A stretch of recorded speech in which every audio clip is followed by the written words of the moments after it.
प्यारे विद्यार्थियों, आज मैं साइंस पार्ट 2 लेकर के आया हूं, जो क्वेश्चन नंबर 6 से स्टार्ट होगा। तो विद्यार्थियों, इसे ज़रूर से ज़रूर देख लीजिए। ये जो भी सीरीज बन रहा है इम्पोर्टेंट क्वेश्चन का सीरीज है, जो कि परीक्षा की दृष्टि से काफ़ी महत्वपूर्ण है। इसलिए इस वीडियो को बिना स्किप किए ज़रूर देखिएगा। सारे क्वेश्चन आपके परीक्षा की दृष्टि से महत्वपूर्ण है।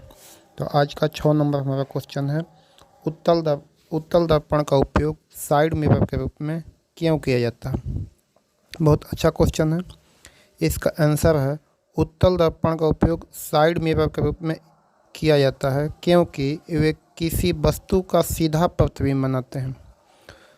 आपको बताया गया है बाबू कि अवतल दर्पण में उल्टा प्रतिबिंब बनता है और उत्तल दर्पण में क्या बनता है, सीधा प्रतिबिंब बनता है।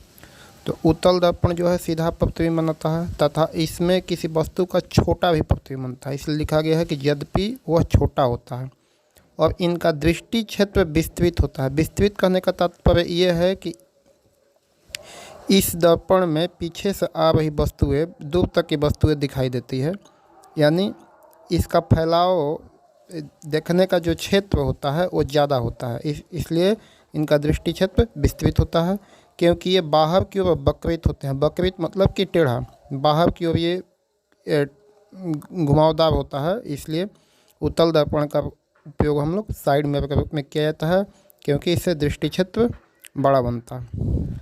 7 नंबर क्वेश्चन है, प्रकाश का वर्ण विक्षेपण किसे कहते हैं। तो प्रिज्म के भीतर से गुजरने पर श्वेत प्रकाश का अपने विभिन्न रंगों में विभाजन को वर्ण विक्षेपण कहा जाता है। जब प्रिज्म से हम श्वेत प्रकाश को गुजारते हैं तो पर्दे पर क्या होता है कि श्वेत प्रकाश 7 रंगों में विभक्त होता है, बट जाता है, या इसका विभाजन होता है। यही हमारा वर्ण विक्षेपण कहलाता है।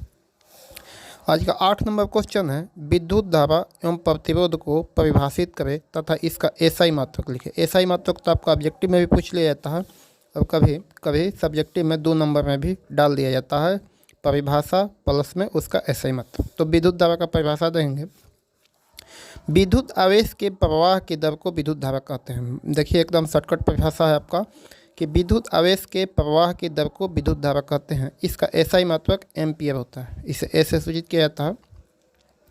इसके बाद है प्रतिरोध, किसी चालक के छोरों के बीच विभवांतर और उससे होकर प्रवाहित धारा के अनुपात को प्रतिरोध कहते हैं। छोरों के बीच विभवांतर यानी भी और उससे होकर प्रवाहित धारा यानी आई, यानी भी बटा आई आपको बताया गया है। आर बराबर भी बटा आई होता है ओम के नियम में, अर्थात भी बराबर आई आर होता है।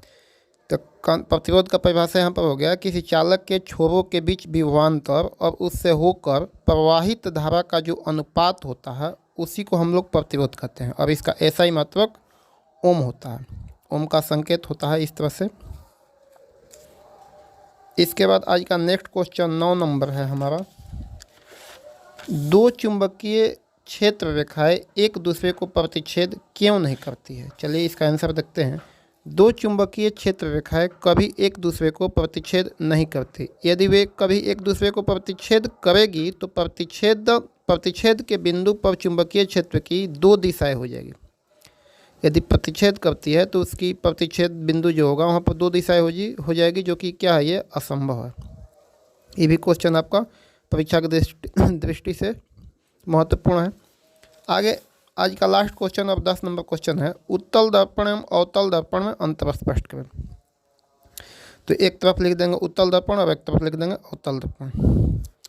उत्तल दर्पण में हमेशा काल्पनिक प्रतिबिंब बनता है और अवतल दर्पण में वास्तविक एवं काल्पनिक दोनों प्रकार के प्रतिबिंब बनता है।